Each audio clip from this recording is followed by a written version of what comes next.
channel. I'm Beth Morgan, the Poor Valley Princess, and we're out of the kitchen today to talk about something that several people have expressed an interest in, and that is rag rugs. Here in Appalachia, rag rugs are a pretty common thing to see in people's homes. What is a rag rug, you say? Well, it is simply that. It is a rug that is put together by using rags or leftover materials. There are several different ways to make these rag rugs. You can braid them, you can sew them. This particular method uses a toothbrush needle. I think the Amish actually call this a toothbrush rug. If you were to Google it, you might want to put that in. But we use a toothbrush as our needle. And then it really is just making knots all the way around with the material in a pattern, and you just keep going and you get a lovely rug. So I thought that today I would show you step by step how to get these rugs started. Here's one that I'm working on for my living room. It's the biggest one I've worked on yet. I'll insert it here so you can see it.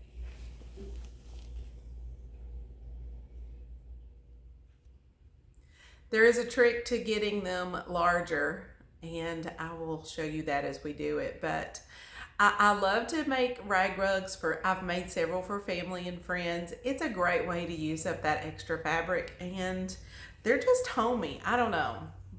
Maybe it's the Appalachian in me, but there's just something about a rag rug I love. So today, let's get started by looking at, first, the toothbrush needle. Watch this. This is my needle that I use. My husband Craig actually made me this out of a toothbrush. And so all he did was cut it off and remove the bristle part. And then he cut it into a little tip here so that I could use this as a needle. And this is what you're going to see me use to do my rag rug. And you can make these. They're just called toothbrush needles, and there are different videos available online for you to use that. You can see I've got a little thread stuck in the end there, but yeah, it's just so simple. Toothbrush needle.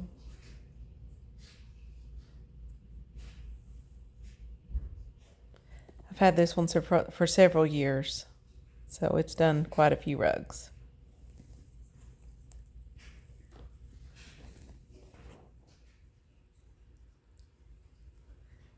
Once you have your toothbrush needle ready, you will need to get your material ready. So you can actually purchase material in rolls called jelly rolls. You may be familiar with that if you're a quilter or anything like that. So you can purchase jelly rolls of material, and that's fine. I've done that. This is actually a jelly roll, and you can see the patterns usually match, like blues and stripes. Okay, so you can get a whole jelly roll, and that's an easy way to get started. But if you're like me and you really just don't want to put much money into making these, get on Facebook and ask your friends and family if they have any old sheets. And you can take those old sheets and rip them into strips. Okay, here's one that what I do is I just rip them into strips. And I like to match the size of the jelly roll. That I just use one of these as my pattern. And then I rip my sheets into strips, and then I roll them into these balls so that they stay nice and together, because these strips of material can get knotted up quite easily. So if you have a network of people who all need new sheets, you can rack up on sheets quite quickly. I think the first time I asked for people for sheets, I ended up getting 3 or 4 trash bags full of sheets, and I am still working through those. So let's stop right here. Let's pause right here, and I will show you how to rip those sheets, or rip material if you just have large squares of material. Here we go.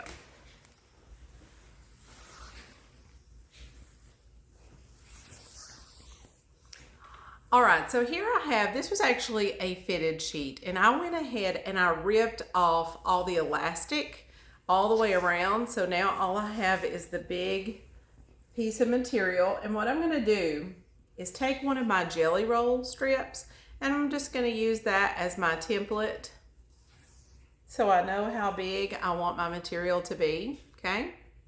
And I'm just gonna take my scissors and make a little slit where I want to tear it, okay? Grab it firmly in two hands and simply pull. You want to pull in even measured pulls until you get all the way to the end, okay? Now, when you get this done, it is possible that you're going to have these little strings. Go ahead and pull all those little strings off, or you will end up with this. Let me show you, because this is one of the first rugs I ever did, and I never finished it. But see all these little strings hanging off? That's because I didn't know when I first started to pull those off. So go ahead and pull off all of the little strings, okay? And then you can just go ahead and start your ball. So once you get this wound up, you're just gonna go through your material and rip the whole thing up, and then wad it up into a ball so it's nice and safe and it doesn't get all wrinkled up. And once you have that done, what I like to do is go through my sheets and find coordinating colors. They're colors that I want to use in that one rug. I go ahead and rip up all those colors so I have all those together and ready, and then I'm ready to begin my rug. All right? So, on to the hardest part. For me, the hardest part. It's probably going to be easy for you. For me, the hardest part is actually starting the rug. So let's do it. Here we go. The first step of making the rag rug is just getting that first circle started. And so I'm going to do that today and walk you through that. So I'm going to take one of these sheet strips. That's the stripes. And then let me get something different. I think a totally different color will help you to see the differentiation in the patterns. Okay, so let's use the stripe and let's use the plaid, because I think that's going to help you see how to put this thing together. All right, so let me put this here so you can see it a little better. The first thing you need to know is how to join your fabrics together, okay? This is the simple part. So put your needle to the side. You don't need that right now. Fold your two pieces of fabric together like so, and using your scissors, put a little snip at the end. And here's what I like to do. Take the end of the fabric on the outside. Okay, see that? I've got the end of the fabric. I'm going to come over here to the other side, running it through and joining those two pieces of fabric together. Okay, pull it tight. Here we go. So now we have the start of our rag rug. This isn't so hard. Okay, that's the easy part. So we're going to call this white piece, this is going to be our stable piece. Okay.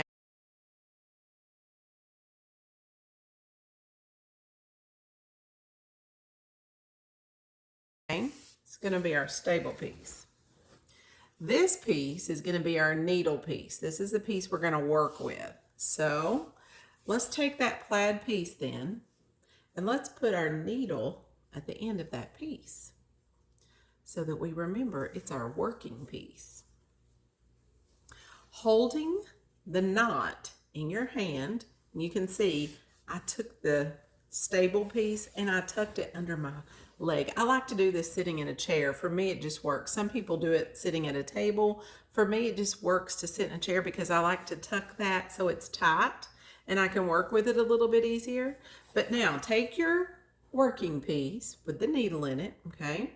We're going to go over the top piece, the stable piece, okay? See how I did that? And then come back through the middle of that circle that you just made, and that's going to make a knot, okay? Put your finger in there, pull that up till it makes a knot.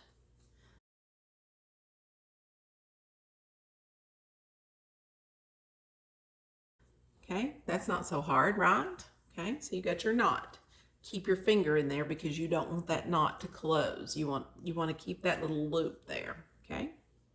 So see what you've got now? One knot. We're going to repeat that pattern several times. So take your needle piece, go on top of the stable piece, come back around up through the middle. You're just making a simple knot. See how we did that? Stick your finger in there. Stick your finger in there. See how now you have two little loops? Okay, keep your finger in there. That'll keep it from closing up. Okay, now let's put our third finger in there and do the same thing again. Take your needle, go on top of the stable piece, come back around, up through the middle of the circle, pull it tight, and now you have your third knot. I'm running out of fingers, so here's what I'm going to do. I'm going to take my fingers out very easily, being careful to keep those loops open. See how I still have the loops? And now I'm going to put my finger in that bottom loop, put my middle finger underneath that so I can do it again. I'm going on top of the stable piece, around, pulling it tight, and making another loop, okay? See, now I have 1, 2, 3, 4 loops. I need one more at least. So let's do it again.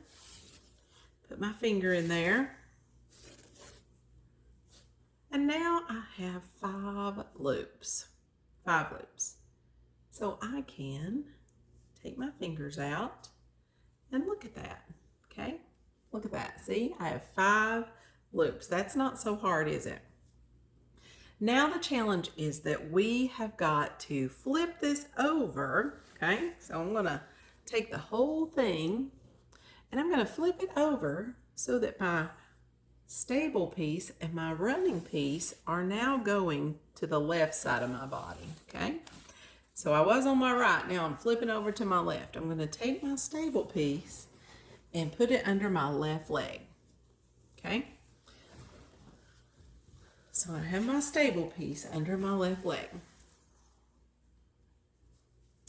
And it is coming out the bottom of my loop. See how I have it coming out the bottom of the loop? See that? And my working piece is on the top. Okay? Now what I want to do is take my little loops that I made and bring them over like so. And I'm going to join these together. So taking my bottom piece and my running piece, and I'm going to grab that bottom loop, okay? Here's what I'm going to do. You're going to get all your fabric situated. Your running piece is on top, your stable piece is on the bottom, you've pulled your loop around, and what I'm doing is I'm taking that bottom loops, see my 2 loops?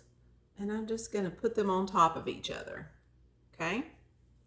Now holding both pieces of fabric in my hand, I'm going to go through that loop, the one that has both of my pieces of fabric in it, because that is going to join them together, okay?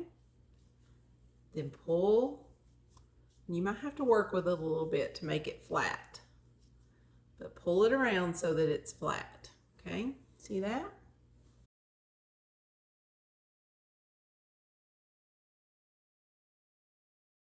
See how it's flat now? And now all of them are joined together. I just took my 2 loops, put them on top of each other, put my needle through and join them. And now I have my stable piece and my needle piece. I'm holding them both in my hand, okay? Holding them both in my hand. Okay, I'm going to pull my needle piece down like this. I've got them both together, see that? Now I'm going to start working with my loops. Okay, so I'm going to take my needle piece, I'm going to run it through again, and this is going to get my knots going. Now that I have it knotted together, I'm ready to turn it over.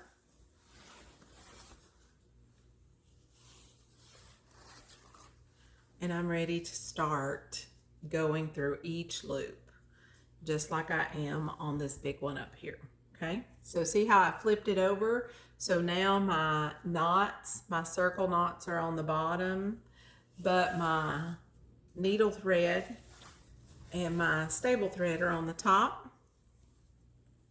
okay? So this is, I know this is confusing. This is kind of the hardest part, and you kind of just have to get your own little method going once you figure out what you're doing. But here's what I'm going to do. Since I've got it on the top now, I'm ready to start working from the top, okay? I am going to, okay, I've got my worker on the bottom, my needle on the top, they're in my hand. I'm pulling up my first loop just like I did on the big one, putting my needle through and pulling it tight. Okay, now I'm just going to keep doing that and going around.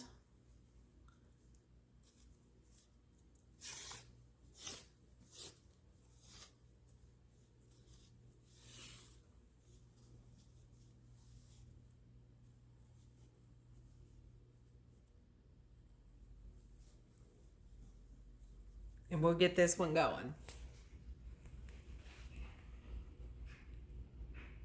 All right, so let's take a look at how we actually make the rag rug once we get the start going. So your stable runner, okay, your stable one with no needle in it, right? This is your stable one, is on the bottom. Your fabric with the needle in it is on the top, okay? That's important. And what you do is you just look, see how in between the two dots there's like a little loop, a little hole in the fabric where you can stick a needle through, see that? You're going to find that little loop. You're going to put your thumb through it, that's what I like to do. Grab the running bottom fabric, grab your needle fabric, okay? See how I did that? Now I've got three things in my hand. I've got the hole, I've got my stable fabric, okay? And I've got my working fabric on top. And see how I pull it over? See how it pulls over? So it's going to make the knot when I do that. I'm pulling it over. I'm coming back through the inside to the outside, and then I'm pulling it tight and letting it go. And as I do that, see what happens? Creates the knot. And that's all you do. And you just keep doing that pattern over and over and over. Let me show you again, okay? So I grab the loop here. Here's my stable fabric on the bottom. Here's my needle fabric, grabbing it as well. See how I'm coming across, okay? Coming across like that. I'm putting my needle through and I'm pulling it tight. I did that wrong. Talking to you all, I did that wrong. Put my needle through. You got to make sure you go through the loop. See how I'm going through the loop? That's what makes your knot. That's what I messed up on a while ago. You have to pay attention to what you're doing. Okay? So you just keep doing that around and around and around. And here's the trick. As it gets bigger, you are going to have to skip loops, or it's going to end up getting too tight and you're going to end up with a little bit of a pucker or a tuck in it.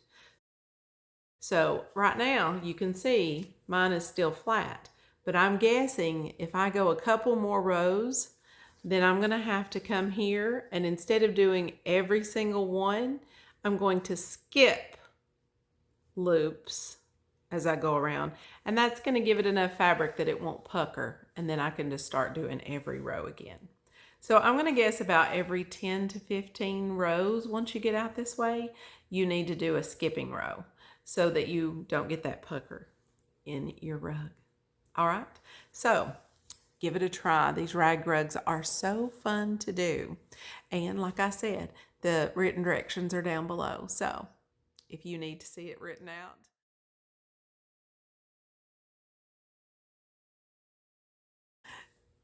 give it a try. Thank you for joining me today making these rag rugs. I hope you give it a try. It's a lot of fun, and it's a great way to spend your winter time and make something productive. I know my family and friends have all enjoyed getting a rag rug, and they've also enjoyed giving me their old sheets. So get out there and ask your friends and family for some sheets. I would love to see pictures of your rugs that you have made. So post those below, please. And if you have a different way that you make a needle, if you don't use a toothbrush needle, maybe you have some different ideas, I would love to hear about that as well. See you next time here on the Poor Valley Princess.